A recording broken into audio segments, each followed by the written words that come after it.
Mes salutations à toutes et à tous. On salmina makadi kala ko kordon en habata iden do fi andingo jamao piji ko fewni ko.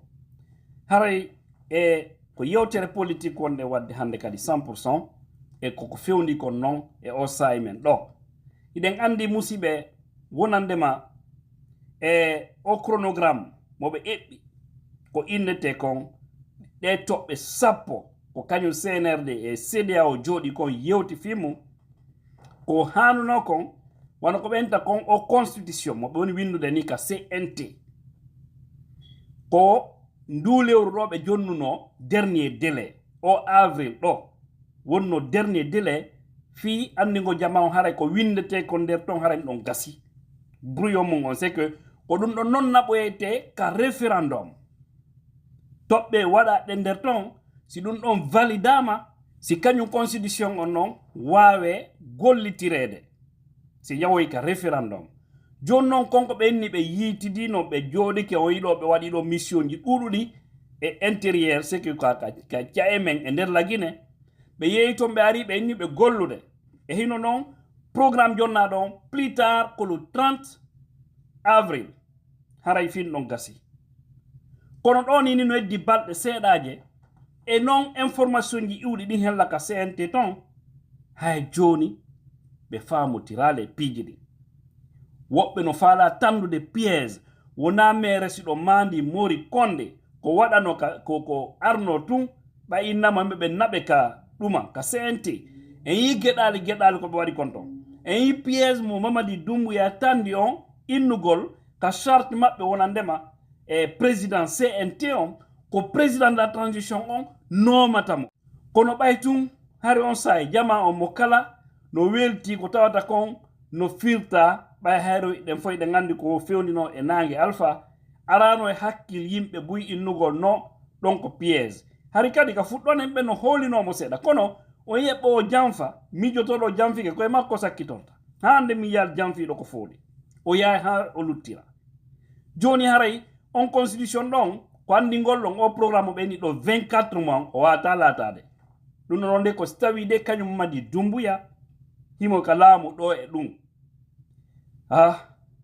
mi ala fertade nen lore do ko la ngandi tun bulle de no yeso kono e yewta tun ko woni kon e kene haray ko andi gollon den tobbe don ka men be wopi be ratin non parce que be wawata jonnude do constitution e nder de balde luttude do e tawde ordre ji din fof ka CNRD woni iwde idon andi do be faala wo wadde tobbere nder ton e nder o constitution ko feedume woni wadande alerte e makko ibe faala e ndar so be bay tumbun ton ibe négocier wobbe mabbe ton ka CNT wonandema e ko honno be wata gerdude haray par exemple kala nini wondo duma membre du gouvernement ma duma honno membre du CNRD ay goto wata présentade kala wondo to kono ibe faala ndarde o si tawi e haray si yawoy ha luttiwano lebbi nayi élection o si tawi goddo démissioni ma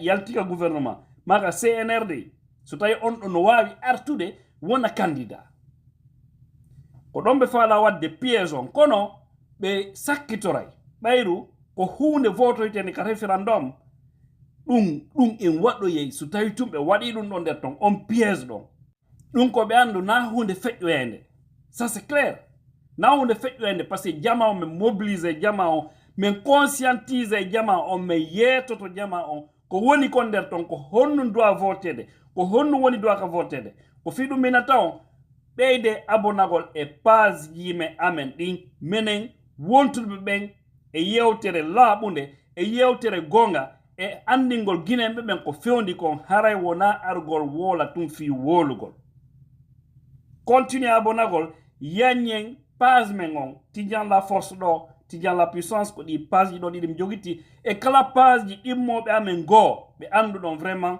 ibe darani gonga ibe faala piji di yo wonu piji keldude ener leydi men parce que ko non dabude na demagogue be dabude hande e fendi leydi men siko dun no men fo men wawno wadde nyamakala yagal men jokka CNRD men nyama mbudi men jokka say mais na dum woni parce que dum fo ko lanata joni goddo luttir e diman kaku mango tandaro ko feƴƴata sa jokki tun naɓorte haray ko ɗon ko waɗugol très attention parce que il faut avoir des pièges molnaɗo et ces pièges là ne va pas marcher. Il faut que je précise ça aussi en français.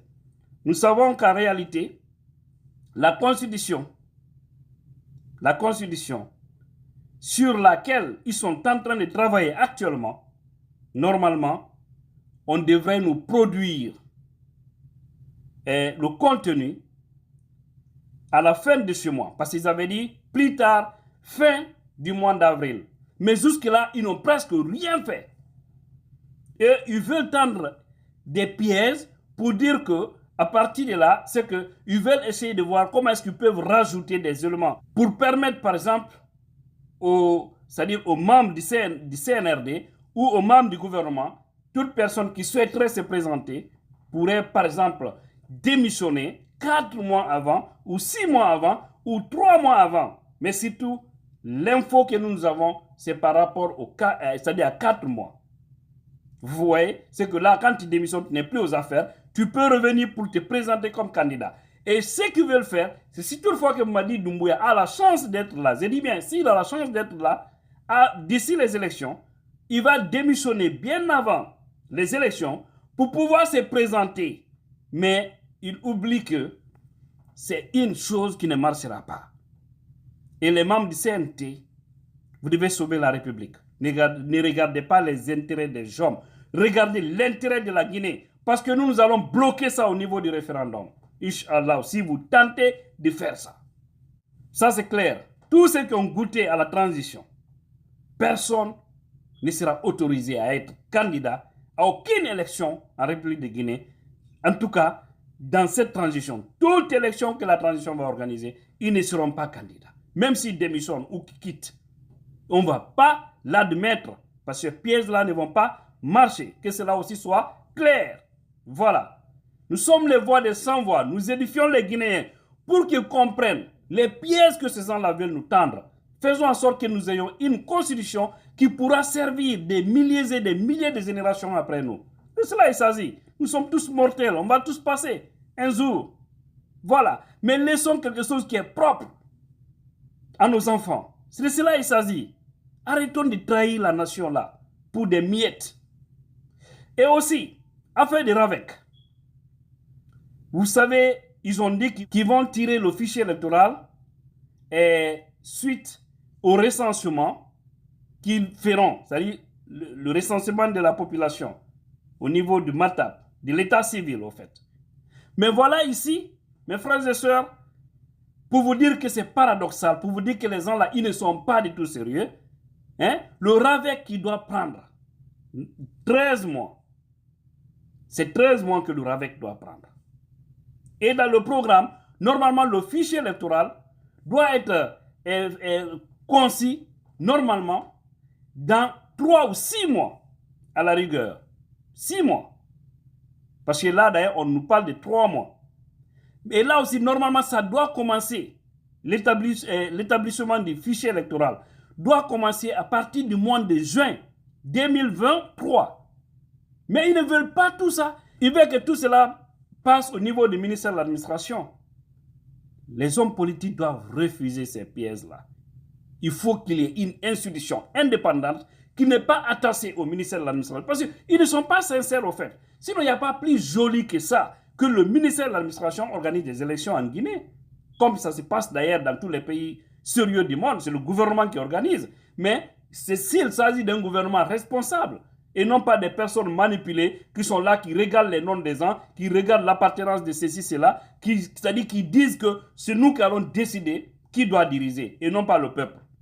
C'est là le problème de notre pays. Quand là nous débrasse de toute personne qui a des mentalités bidons pareilles. Parce que moi, ça me ronge le cœur. Pourquoi on ne veut pas laisser le peuple être souverain? Pauvre de nous. Voilà, Moussibé. Donc, on a dit, on va faire un RAVEC. Ministre Mori Konde ko woni innude ɗo wonandema kanko haray honno fichier électoral lendi ko ka recensement mo kamɓe mo watta recensement jama on fo ko ɗon ɓe tiroyata kala marɗo duuɓi 10 e jeerate joni noon ɓe watnon o chronogramme maɓɓe wonandema Et à partir du mois de juin, normalement, il doit faire de gold les filles à faire fichier électoral, les filles, il y a une élection. Parce qu'on dit là, et comment au constitution, mo be windi ni, mamo be woni windude, ɓaya jon taw, ɓe wawalen jonnude ko laaɓi e muɗum, ko si on non andama fimu, référendum yahoyama, si élection non, si ɗum on non wole e fimu, fi élection on, si wawa e vote yede fi élection ji luttuɗi parce que ko constitution on wata innude komɓe wonta candidat on ɓe wonta candidat ko sahi hombo e duuɓi jelu ɗi suwa ɗin piiji fof andi ɓe faala wadde tayaji e nder ɗon kadi kono piiji buyi kala ko tawata moƴƴana leydi en jaɓoyata feƴƴa inchallahu haray kono ɗon joni ɓe woni inde ɓe ittoye fichier on e nder on ravec ɗon konko mon wolde ɗo fi mum fi recensement jama on fof ka état civil on no ravec ɗon recensement mum on ɓeyni ko hunde ƴettede ɓe lebbi sappo e tati joni noon fi fichier on ko lebbi tati ma lebbi jeego wata ƴettude normalement ko honno noon kamɓe wawata ittirde hono fichier électoral on nombre de votanɓe ɓen e nder o ravec ɗon e tawɗen ɗon haray gasali joni noon si nama ɗum ɗon gasay ɗo haray ko ɗum woni haray ko wano lebbi jeego ma jeɗɗi luttata ɗo e transition maɓɓe on lannude on yi pagay mo e faala on eɓɓude ko fi ɗum on dialogue eɓɓaɗo nini ɓay on yi kadi toujours rencontre jinno jokka parti politique ji ɗin yo waɗu pression ministère de l'administration doit organiser des élections ko ɓe joƴƴin institution indépendante hay si tawi ko technicien ɓe tun gollata toon haray ɗum ɗon no ɓuri di e tawde ko kañum clan hunkon anduɗen kunkon yiiɗa yo jama on heɓu moƴƴere nder leydi organisata e tawde haray kamɓe ɓe waɗi ɓe mari candidat ɓe maɓɓe ɓe faala yo ardo leydi fi buumugol boneji ko waɗi kon e nder o transition te jaɓude piège ji ɗi voilà haray en haɓata noon informugo jama on pijin no fewdori noon kala kadi ko hewti en andina jama on sikko ɗum allah holan ɗo muyi en rekkilata yo combat ɗo ɓayru leydi ko kafande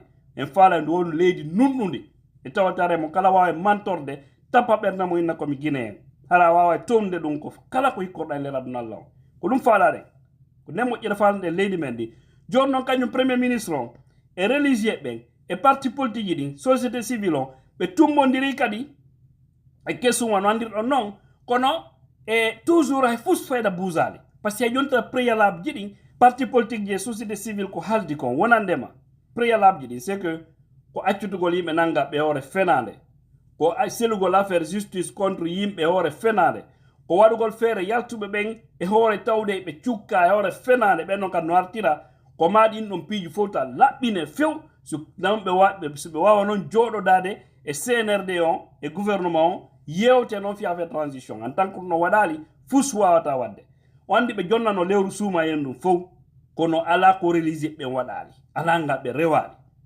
kañum cnrd e gouvernement ɓe jaɓali par ce que ɓe yoori noppi premier ministre on ni himo e guere lawol démissionnugol e yewtere komin nani ko si tawi tum ɓe wawal mo nanande par ce que kanko mo arde waɗa proposition ji makko ɗin kono ɓeyano blokudemo hay kadi ngal tanmo tummodira maɓɓe ngal ɓe waɗi hankinno ko noon ɓe waɗiri ɓe ari ɓe jooɗi toujours préalable ji ɗin adda o inni ɓe wokoɓe jonnugo tan seeɗa o yaha o yiidoya e ɓeya ɗum ko dumbuya en dara so tawi ɓe jaɓi par ce que kanko wata ƴidde décision o ɗoy ɓe ɓittinimo mouradu moƴƴuro e ɓe ɓittini kamen religieux ɓe kono ɓe fof maɓɓe so ɓe tawi ala gasude yoɓe wolan jama on gonga kam ɓe enna vraiment min ronki min ala wawde ɓe accida en noon e maɓɓe ko fo noon yimɓe ardirɓe par infraction no jooɗi ɗo miijo ɓe ƴogga e hoore yimɓe kono ɓe faalira c'est pas marché comme ça donc les religieux les partis politiques la société civile et également le premier ministre on a vu le compte rendu ce qui s'est passé suite à les rencontres d'hier et voilà tout ce que les hommes politiques doivent faire c'est de se réorganiser avec la société civile pour projeter les futures manifestations si toutefois il n'y a pas de compréhension. Parce que le Premier ministre a dit les préalables, qui va aller encore les resoumettre au CNRD. C'est ce qu'il a dit, qui va essayer c'est-à-dire de lui donner un petit temps, et puis il va les revenir par la suite. Vous voyez, le CNRD ne veut pas du sérieux. Il veut toujours gagner en temps. Mais on a dit plus une transition est longue, plus elle se complique, et plus elle crée des problèmes à ceux qui laser. Donc ils fassent beaucoup attention. Parce que les colères ne font que monter de gauche à droite. Ça ne peut pas les être utile. Voilà. Que cela aussi soit clair. qu'Allah bénisse la Guinée et tous les Guinéens.